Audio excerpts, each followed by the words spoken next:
জানি আল্লাহ সুবহানাহু ওয়া তাআলা নামাজের বিধান দেওয়ার আগে, হজের বিধান দেওয়ার আগে, রোজার বিধান দেওয়ার আগে, যাকাতের বিধান দেওয়ার আগে তিনি কোরআন নাজিলের সূচনাতেই আয়াত নাজিল করে বললেন ইকরা, পড়ো। কি বুঝালেন? এ যেন মুহাম্মদ সাল্লাল্লাহু আলাইহি ওয়াসাল্লাম সেই গর্তের মধ্যে থেকে জাতির কল্যাণের জন্য, মুক্তির জন্য, ইহকাল পারলৌকিক মুক্তির জন্য চিন্তা চেতনায় মগ্ন আছে। আর আল্লাহ সুবহানাহু ওয়া তাআলা জিবরিল আমিনকে যেন পাঠিয়ে দিয়ে বললেন, ও জিবরিল যাও নবী মুহাম্মদ সাল্লাল্লাহু আলাইহি ওয়াসাল্লামের কাছে যে বলো, ও নবী, ও মুহাম্মদ সাল্লাল্লাহু আলাইহি ওয়াসাল্লাম, এই গর্তের মধ্যে থেকে চিন্তা ফিকির করলে তুমি মুক্তি পাবে না, তোমার জাতি তোমার দেশবাসীকেও মুক্তি দিতে পারবে না, পৃথিবীতে সফলতা আসবে না, আখিরাতেও জাহান্নাম থেকে বাঁচতে পারবে না, জান্নাত তোমরা পাবে না। গর্ত থেকে বার হও, বেরিয়ে এসো, এ করো, পড়ো। নবীজি বললেন আমি পড়তে জানি না। আল্লাহর নবী সাল্লাল্লাহু আলাইহি ওয়াসাল্লামকে জিবরিল আমিন বুকে আলিঙ্গন করলেন, চাপ প্রয়োগ করলেন। আল্লাহর নবীকে লক্ষ্য করে জিবরিল আমিন বললেন ইকরা, পড়ো। মুহাম্মদ সাল্লাল্লাহু আলাইহি ওয়াসাল্লাম বললেন না, আমি পড়তে জানি না। আবার বুকে জড়িয়ে জোর কদমে চাপ প্রয়োগ করলেন, ভয় ভীতি দূর করে দিতে চাইলেন। জিবরিল আমিন বললেন ইকরা, পড়ো। নবীজি বললেন আমি পড়তে জানি না। আল্লাহর নবী সাল্লাল্লাহু আলাইহি ওয়াসাল্লামকে এবার বললেন ইকরা বিসমি রাব্বিকাল্লাযী খালাক, পড়ুন। আপনাকে যিনি সৃষ্টি করেছেন সেই রবের নামে, যিনি আপনাকে খালাকাল ইনসানা মিন আলাক, যোগ সাদৃশ্য পদ্ধতিতে সৃষ্টি করেছেন, সেই রবের নামে আপনি পড়ুন, সেই স্রষ্টার নামে আপনি পড়ুন। আল্লাহর নবী এবার মুখ আওড়াতে থাকলেন, ইকরা বিসমি রাব্বিকাল্লাযী খালাক, খালাকাল ইনসানা মিন আলাক, ইকরা ওয়া রাব্বুকাল আকরাম আল্লাযী আল্লামা বিল কলম আল্লামাল ইনসানা মা লাম ইয়ালাম। ভয় প্রকম্পিত, কাঁপতে কাঁপতে কাঁপতে কাঁপতে গর্ত ছেড়ে এবার দৌড় শুরু করলেন বাড়ির দিকে। বাড়িতে যে খাদিজাকে বললেন, ও খাদিজা, প্রাণের প্রিয়তমা বিবি, আমাকে ঢেকে দাও, আমি আক্রান্ত, আমি আতঙ্কিত, আমি ভয়গ্রস্ত হয়ে গেছি। খাদিজা আবার তাড়াতাড়ি এসে এক মোটা চাদর কম্বল দিয়ে ঢেকে দিলেন। আবার আল্লাহ জিবরিল আমিনকে পাঠিয়ে খাদিজার ঘরে পাঠিয়ে দিলেন। আর যে বললেন, ও মুহাম্মদ, তুমি কম্বলের ভিতর থাকলে মুক্তি পাবে না, সফলতা পাবে না, পরকালে জান্নাত হবে না, কম্বল থেকে বেরিয়ে আসো। ইয়া আইয়ুহাল মুজাম্মিল, ইয়া আইয়ুহাল মুদাসসির, ইয়া আইয়ুহাল মুজাম্মিল, হে কম্বলে ঢেকে থাকা ব্যক্তি, কম্বল থেকে বার হও। কম্বলের ভিতরে থাকার জন্য তোমাকে কোরআন দেওয়া হয়নি, শিক্ষার আদেশ দেওয়া হয়নি। মুহাম্মদ সাল্লাল্লাহু আলাইহি ওয়াসাল্লাম কম্বল থেকে বেরিয়ে আসলেন। এইভাবে করে মুহাম্মদ সাল্লাল্লাহু আলাইহি ওয়াসাল্লামের হাতে শিক্ষা ধরিয়ে দিলেন, একটা সার্টিফিকেট ধরিয়ে দিলেন, এডুকেশন ধরিয়ে দিলেন, এলেম ধরিয়ে দিলেন, বিদ্যার বিধান দিয়ে দিলেন। নবীজি বিদ্যা গ্রহণ করলেন, ভয় ভীতি দূর করে দিলেন, শিখলেন, শিখতে থাকলেন, শিক্ষা অর্জন করলেন, শেখাতে থাকলেন, শেখাতে থাকলেন, শেখাতে শেখাতে জাতিকে শিক্ষিত করে গড়ে তুললেন। যে জাতি নিজের কলিজার টুকরো কন্যা সন্তানটাকে জীবন্ত অবস্থায় সাজিয়ে গুজিয়ে বাড়ির থেকে বের করে নিয়ে মরুভূমির মধ্যে মাটির গর্ত করে এক মোটা খণ্ড পাথর নিয়ে ওই নিজের কলিজার অংশ মেয়েটাকে পাথর ছুঁড়ে হত্যা করে এইবার জ্যান্ত তরতাজা রক্তযুক্ত দেহটাকে মাটির গর্তে চাপা দিয়ে এরপর হাসি মুখে বাড়িতে এসে লোকজনকে বলতো, দেখো আমি আজকে কলঙ্ক মুক্ত, আমার আর কোনো আতঙ্ক নেই, আমার আর কোনো ভয় নেই, আমি আমার মেয়ে সন্তানের দ্বারা লাঞ্ছিত হব না, লজ্জিত হব না, আমি অপমানিত হব না। এভাবে তারা গর্ব প্রকাশ করত, আত্মমর্যাদাবোধের অহংকার প্রকাশ করত। আল্লাহ সুবহানাহু ওয়া তাআলা ওই মুহাম্মদ সাল্লাল্লাহু আলাইহি ওয়াসাল্লামের হাতে এডুকেশন, এলেম, বিদ্যা, শিক্ষা, এই মর্যাদা ধরিয়ে দিয়ে নবীকে বললেন, নিজে শিখেছো, এবার শেখাও, অপরকে শেখাতে থাকো। তারা শিক্ষা অর্জন করলো। এরপর সেই জাতির অবস্থা দেখেন, যুদ্ধের ময়দানে তারা আহত নিহত হয়, প্রায় শহীদের দরজায় তাদের মাথা প্রবেশ করে গেছে। এমন তো অবস্থায় পানি পিপাসার্থ, পিপাসায় কাতরাচ্ছে, পানি পানি পানি, খাদের খাদে মারা পানির মস্ক পেয়ালা নিয়ে ঠোঁটের গায়ে ধরেছে, এক্ষুনি পানির পিপাসা দিয়ে গলা নিবারণ করবে, পিপাসা মেটাবে। অমনি পিছন দিক থেকে কে যেন আওয়াজ দিল, পানি পানি পানি। ওই সেই ব্যক্তি যে তার কন্যাকে পাথরে আঘাত করে মাটির গর্তে চাপা দিয়ে এসেছিল, আজকে ইমানের কারণে, এলেমের কারণে, শিক্ষার কারণে সেই বাপ আজকে পানি ঠোঁটে পেয়ে যেই কানে আওয়াজ আসলো আরেকজন আহত, সে বলছে পানি পানি। পানির খাদেম যে নিয়ে এসেছিল তাকে বলল, আমার থেকে নিশ্চয়ই আমার ভাইয়ের পানির পিপাসা বেশি, তোমরা আমাকে পানি দিও না, আমার ভাইকে পানি দাও, তার পানির বেশি প্রয়োজন। তার কাছে নিয়ে যাওয়া হলো, তার ঠোঁটে বেয়ালা ধরেছে, আবার তার কানে আওয়াজ আসলো পানি পানি পানি। সে বলল আমার পানির থেকে তার পানির বেশি দরকার, তোমরা তাকে পানি পান করো।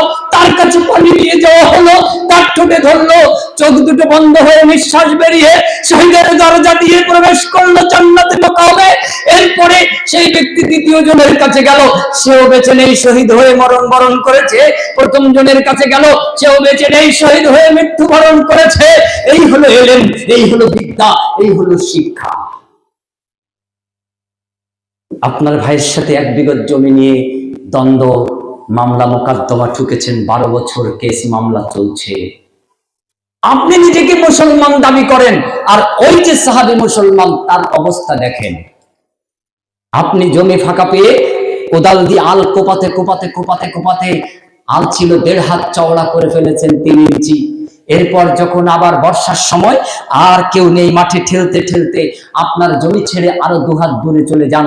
বছর 12 বছর 10 বছর পর যখন আমিন এনে মাপা হয়, তখন যার 20 কাঠা জমি তার পায় 16 কাঠা, আর যার ছিল 16 কাঠা তার হয় 20 কাঠা। এখন আপনি মাথায় টুপি দিয়ে, বাড়ি গায়ে বড় জামা দিয়ে জান্নাত যাওয়ার চেষ্টা করছেন।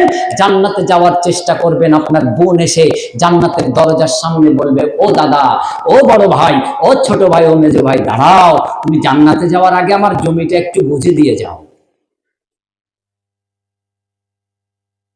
ধর্মসভা শুনে জান্নাতে যেতে চায় সব পাগল। কোন ধরনের চিন্তা এটা? পাগলকে শীতের মধ্যে একটা কম্বল দেবেন, বলবে বাবা তুমি পাগল, বুঝতে পারোনি, কম্বলটা গায়ে দাও। মাথা সহ, মুখ সহ, কান সহ জড়িয়ে তাকে দিলেন। একটু তাকিয়ে থাকবেন, ওই কলা গাছের যাওয়ার আগেই ও মাথার কি বলে গায়ের কম্বল খুলে মাথায় পেঁচাবে। বলবে আমি কি পাগল নাকি, গায়ে কম্বল রাখবো, মাথায় কম্বল রাখবো? আপনি তার সতর সহ কান জড়িয়ে দিলেন, কলা গাছ পর্যন্ত 3 মিটার যাওয়ার আগে, 30 মিটার যাওয়ার আগে। ও মনে মনে বলবে আমি কি পাগল নাকি যে আমার কান কোমর সব কম্বল দিয়ে ঢেকে রাখবো, ওইটা খুলে কি করবে? পাগড়ি বানাবে। আছেন এমন পাগল? আমাদের দশা অনেকটা ওইরূপ হয়ে গেছে। বলছে তাহাজ্জুদের নামাজ পড়ে জান্নাত হাসিল করে ফেলেছি মাওলানা সাহেব, আমি যেন চোখ বন্ধ করে দেখছি আপনার জান্নাতের দরজায় আপনার 2খানা বোন দাঁড়িয়ে আছে, ওই যে 3 শতক জমি ফাঁকি দিয়েছে। বাপ মারা গেছে, বাপের রেখে যাওয়া সম্পত্তি সব ছেলে মেয়ে কোরআনের ফরজ আইন অনুযায়ী তাদের কাঁধে আল্লাহ দিয়ে দিয়েছেন। এবার যদি কোনো ভাই না দেন, ওর জন্য জান্নাত হারাম হবে না। জান্নাত কোনোদিনই হবে না। বোনের জমি ফাঁকি দিয়ে জান্নাতে যাওয়া যাবে না। নখ থেকে মাথার চুল পর্যন্ত কোরআন হাদিস আলু ভর্তা করে লাগিয়ে রাখলেও জান্নাত হবে না। আহলুল হাদিস এই সমাজের একজন বোন ভিখারি নয়, তার বাপের ভিটায় এসেছে, ওটা তারই ভিটে। অতএব তার পাওনা, তার প্রাপ্তি জমি দেওয়ার পরে ওটা তার বাপের ভিটে, ওই ভিটে তারও 1 শতক জমিতে ভাগ আছে। অতএব আপনি ভাই, আপনি ভাবি, আপনি তার অন্য আত্মীয় যতদিন এই বাপের ভিটায় বাস করবেন, আপনার বোন, আপনার ভাগনা ভাগ্নি যতদিন এখানে আসবে, তাদের ফ্রি ভাবে আপনি খাওয়াতে বাধ্য। এটা আপনার উপরে আল্লাহর দেওয়া হক। আল্লাহ আপনাকে 2টি উপহার আমানত হিসেবে দিয়েছেন। আমি আপনাদের একজন অতিথি, উদাহরণস্বরূপ বলছি, আমি বলে কিছু নেই ইসলামে, আমরা বোঝানোর জন্য বলছি। এখন আপনারা এখানে কমিটিকে বললেন ব্যাচটা হেদায়েতুল ইসলামকে এখানে লাগিয়ে দাও। কে লাগিয়ে দেবেন? ডাক্তার মাসুদ হাসান লাগিয়ে দেবেন, উদাহরণস্বরূপ। এখন ডাক্তার মাসুদ হাসান ওখান থেকে নিয়ে উনি ওনার কোর্টে লাগিয়ে নিল। ভাই এটাকে কি বলবে? আমানতের খেয়ানত। আল্লাহ আমাদের কাছে, সব মানুষের কাছে 2টি উপহার দিয়েছেন, 2 শ্রেণীর কাছে দেওয়ার জন্য। একটি উপহার হুকুকুল্লাহ, আল্লাহর হক। আল্লাহ বললেন আদম তোর কাছে একটা উপহার দিলাম, এই উপহারটা আমি আল্লাহর পাওনা। যা পৃথিবীতে 60 70 80 500 600 1000 1 বছর বাঁচবি, জীবন দিলাম, খেল তামাশা করবি, এই কাজ করবি, আমি আল্লাহর পুরস্কারটা আমি আল্লাহকে দিয়ে দিবি। যা, যদি আমি আল্লাহর পুরস্কারটা আমাকে বুঝে দিস, আমানত রক্ষা করেছিস, তোকে জান্নাত দিয়ে দেবো। ও আদম যা, তোর আরেক হাতে আরেকটা পুরস্কার দিয়ে দিলাম, এটা হলো হুকুকুল ইবাদ, এটা হলো বান্দার হক। ওটা বান্দা, তোর ভাই, তোর বোন, তোর ছেলে মেয়ে, তোর স্ত্রী পরিজন, তোর মা বাপ, তোর পাড়া প্রতিবেশী, আত্মীয় স্বজন, এই বান্দাদের হক। এই পুরস্কারটা যা, তোর 60 বছর আয়ু দিলাম, 100 বছর সময় দিলাম, 150 200 বছর আয়ুষ্কাল দিলাম, যার যেমন আল্লাহ দিয়েছেন, এই সময়ের মধ্যে এই বান্দার হকগুলি যার যেখানে যেটা দিয়ে দিবি। আমার পুরস্কারটা আমাকে ফেরত দিলি, বান্দার আত্মীয় পুরস্কারটা আত্মীয়কে ফেরত দিলি। তুই এবার খালি বান্দা, তুই খালি না, তুই আমার কোলে, আমার কলিজার কাছে ফিরে আয়। জান্নাত তোর জন্য আমি আল্লাহ সব দরজা খুলে রেখেছি। অতএব আল্লাহ সুবহানাহু ওয়া তাআলার দেওয়া পুরস্কার এটা আমানত। ওখান থেকে ব্যাসটা যদি ইমাম সাহেব আমাকে না করায়, নিজের বুকে জড়িয়ে নেয়, আপনি ওখান থেকে বলে ওই মৌলভী সাহেব করে কি, ওটা হুজুর সাহেবকে দাও, অতিথিকে দাও, এটা ভালো বুঝেছেন। কিন্তু আপনার বোন বারবার বাড়ির থেকে আসে, 10 কিলোমিটার গাড়ি তেল পুড়িয়ে আসে, 10-50 কিলোমিটার দূর থেকে আসে, আপনি কেন বলেন আমার এখন সময় নেই, 2 সপ্তাহ পরে আসিস, 2 মাস পরে আসিস? কেন? বাপ মরে গেছে যেদিন, সেই দিন রান্না বান্নার অনুষ্ঠান দরকার নেই। ওই দিন বোনদেরকে কোলের কাছে ডাকবেন, বলবেন ছোট বোন, বাপ ছিল, তোদেরকে ছাতা স্বরূপ ছায়া দিয়ে রেখেছিল, বাপ আজকে চলে গেছে, তার সব দায়িত্ব আমি 2 কাঁধে তুলে নিলাম। বাপ সম্পত্তি রেখে গেছে, পুকুরের এই যে দেখছিস পুকুর, এই পুকুরে তোর যতটুকু তার ডবল আমার, এই পুকুরে আমার যতটুকু তার অর্ধেক তোর। তোর যে পাশ থেকে খুশি জাল ফেলে মাছ ধর, জাল ফেলে বিক্রি কর, যে পাশ থেকে খুশি আমাকে লিজ দিয়ে নিজের টাকা নে, তোর যে পাশ থেকে খুশি। এই সমাজে যত মৎস্য চাষী আছে, মৎস্য জেলে আছে, ভালো মাছ চাষী আছে, তাকে পছন্দ হয় ডেকে এনে লিজ দে, তোর পছন্দ। আমার বাবা আমার কাঁধে আজকে দায়িত্ব রেখে দিয়ে গেছে, তোদের কোনো ক্ষতি আমি হতে দেব না। আমি আমার বাপের রেখে যাওয়া দায়িত্ব আমি কাঁধে তুলে নিলাম। আপনি আপনার বোনের হক আল্লাহর দেওয়া পুরস্কার বুঝে দিলেন, জান্নাত আপনার সামনে জ্বলজ্বল করছে।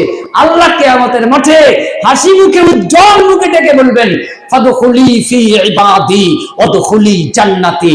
ও আমার বান্দারা, আমার ইবাদতের হুকুম পালন করেছিলিস, যা বান্দা যা, জান্নাতে প্রবেশ কর, জান্নাতের দরজা খুলে দিয়েছি।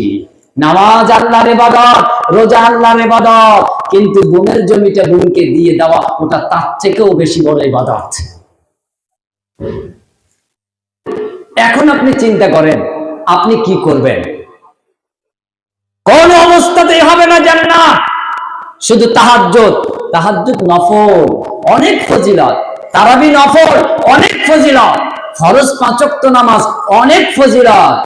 আল্লাহ কিয়ামতের মাঠে বলবেন, ও বান্দা, আজকে আমি পারবো না, স্ত্রীর হক আদায় করনি, এই তো স্ত্রী, দেখো তোমার নামে 436 নম্বর মামলা এখানে করা হয়েছে আমার টেবিলে। আমি আজকে আল্লাহ, নামটা আল্লাহর ভুলে যাও, আমার নামটা আজকে কহ্হার। এই নামটা শুনেছেন আল্লাহর আছে? আল্লাহ সেই দিন বলবেন আমার নাম আল্লাহ, এই নামটা ভুলে যাও, আমার নাম আজকে কহ্হার। এই দেখো তোমার বিবি জান দুনিয়ায় 60 বছর একসাথে বিবাহ শাদী করে সংসার জীবন পেতেছে, দেখো 436 নাম্বার মামলা, ভুলে যান, ওটা মনে থাকবে না। 420 নাম্বার মামলা। দেখেন,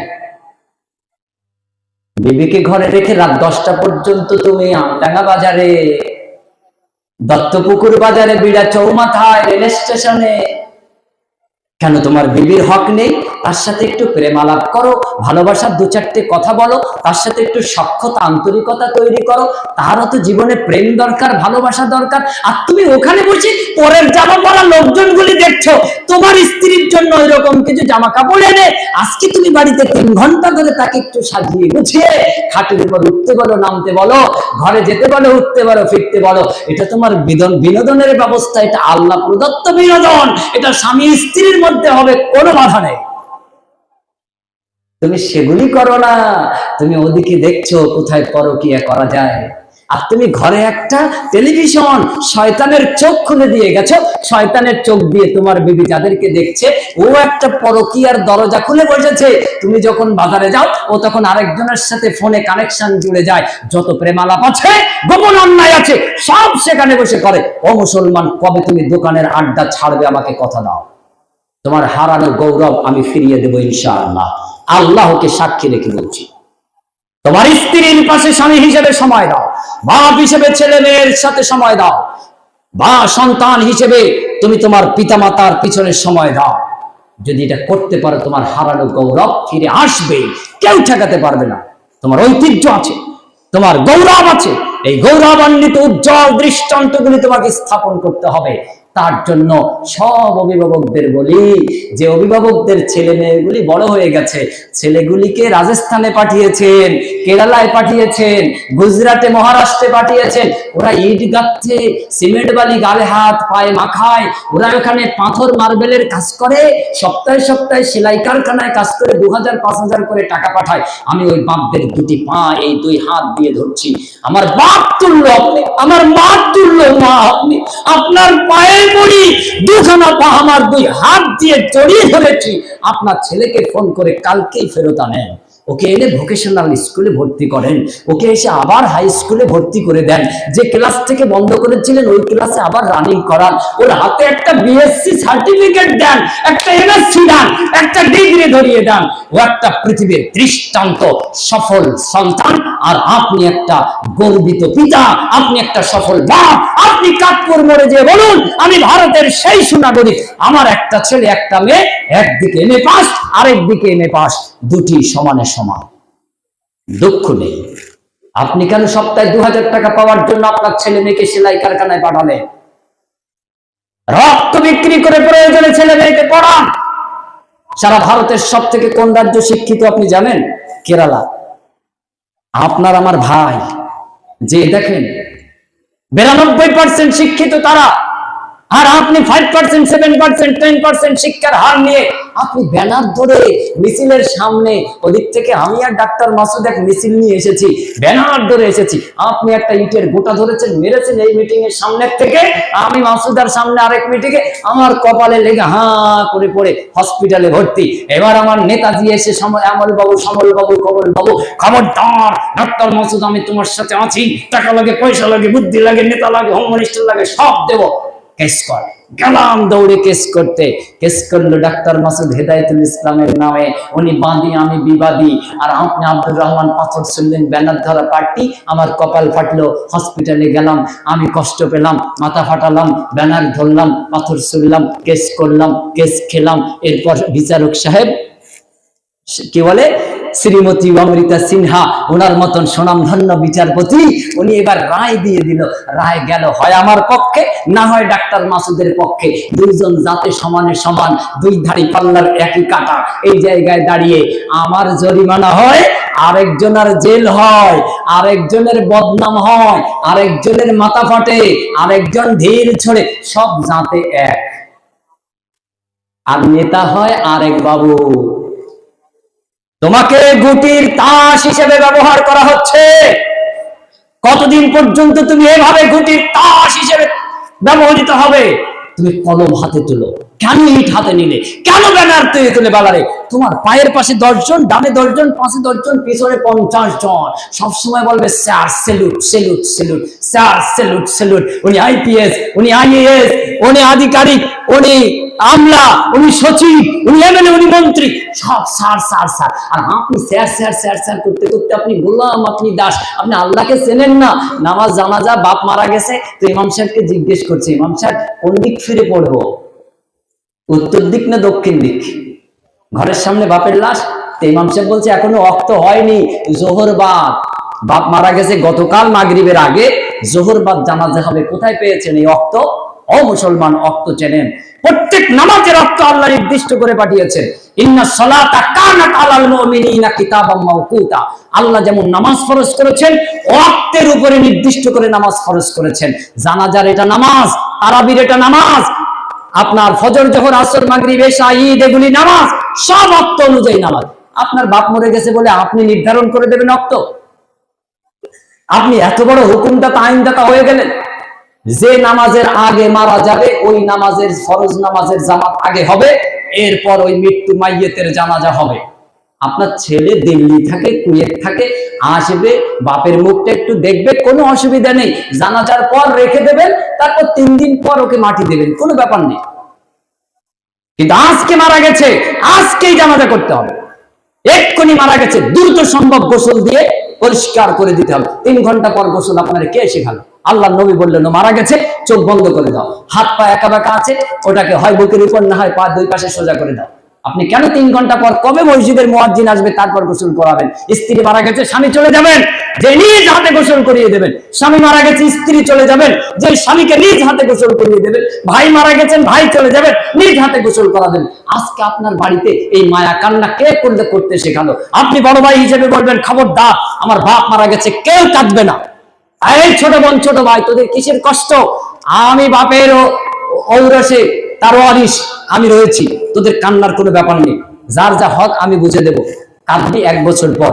আজকে কান্নাকাটির অনুষ্ঠান না, আজকে হলো মৃত্যু ব্যক্তি আমাদের সামনে, বাপ ভাই আত্মীয় স্বজন, ওর উপর কিছু কাজ আছে, দায়িত্ব আছে, চোখ বন্ধ করে দেবেন, হাত পা সোজা করে দেবেন, দ্রুত গতিতে তার গোসল দিয়ে দেবেন।